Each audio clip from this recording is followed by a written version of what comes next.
Hi, it's me again with Corel Draw Tips and Tricks, and this is part 3 of this Mason Jar Save the Date video. I had two people ask me two different questions. The first question is, when I moved it over, or when they move it over, it moves over the whole thing. It's because it's a group. You can see a group of 8 objects on layer 3. So to do that, make sure everything's selected, and go to Arrange and Ungroup. You don't need to ungroup all. And then when you click on your hairline, you can move it over in only your engraving part. And that's how you could change this name tag and make it smaller or whatever. But the second question was, the cut line is on the outside of all the black with the exception of a few parts and the name tag. They like that idea, but they'd like to have a little bit of wood left on around the name tag, so the name tag kind of has an engraved effect, but not right on the edge. This is pretty easily done. I'm going to set my nudge distance now. I've made this a little bit bigger. I'm going to set my nudge distance on 12 inches. So to do that, I'm just going to click on that. I'm going to move this around. Now, you don't want to move any of this stuff in the middle, but we want to make a hairline around this one object only a little bit wider. And you just kind of got to use your imagination here. So we're going to click on our item. We're going to go to Effects. We're going to go to Contour. And we're going to contour at 0.05 or larger or whatever size you want to the outside, which is right there, and then hit Apply. Now, for the time being, you do not have to break it apart. And then you just kind of look at your name tag and what it's doing here. And right up top, zoom in and take you a 2-point line and just connect those two lines together. Now on the bottom, it's a little bit different because it's going at an angle. You think you'd want to go here, but to make it look good, get your 2-point line and try to continue that same line at the same angle. Then let's zoom in here a little bit and get your Smart Fill tool and Smart Fill that in, that area.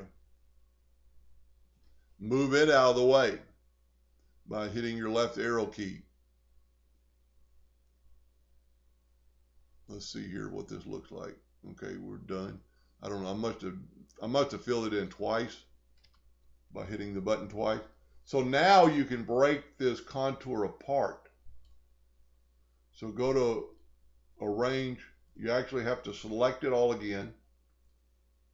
Go up to Arrange and break 4 objects apart.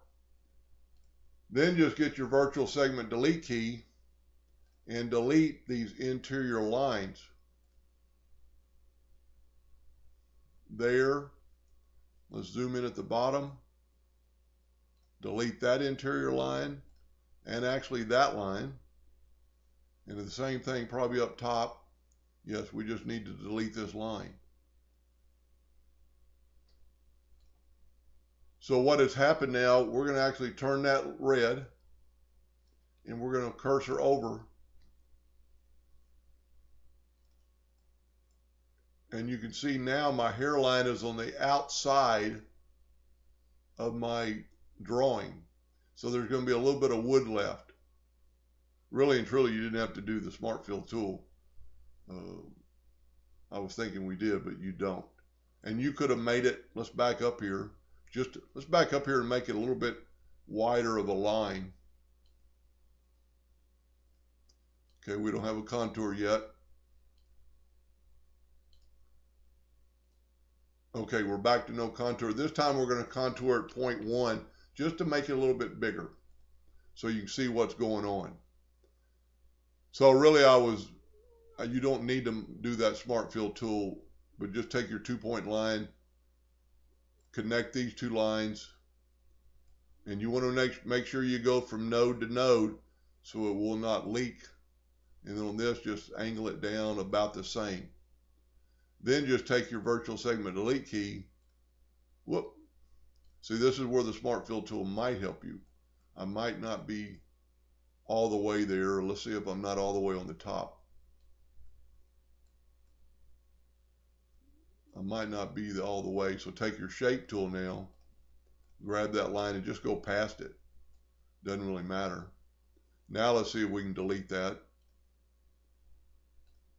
Nope. So this is the case where the Smart Fill tool is going to help. Let's zoom in here. You know what it was? I probably should have broken those objects apart. So let's select everything, arrange, break the objects apart. That's the key right there, I think. Now let's take the virtual segment delete key. There we go. Now we can delete all these. Well, let's back up here. We want to actually delete that line. Saving that line, that's our true line. So we're done. Now you could do two things. You could weld it. I like doing the Smart Fill tool. Fill it in, move it over, go up here, left click, right click, and now let's move it over 2 clicks. And now you can definitely see the difference. That hairline is around the name tag, leaving a little bit of wood, but the hairline is exactly on the other part of the black part, which will work in this case. These are actually past there, and somehow I've screwed this up a little bit, but I think your file is probably good. Anyway, I hope that answered those 2 questions, and thank you for watching.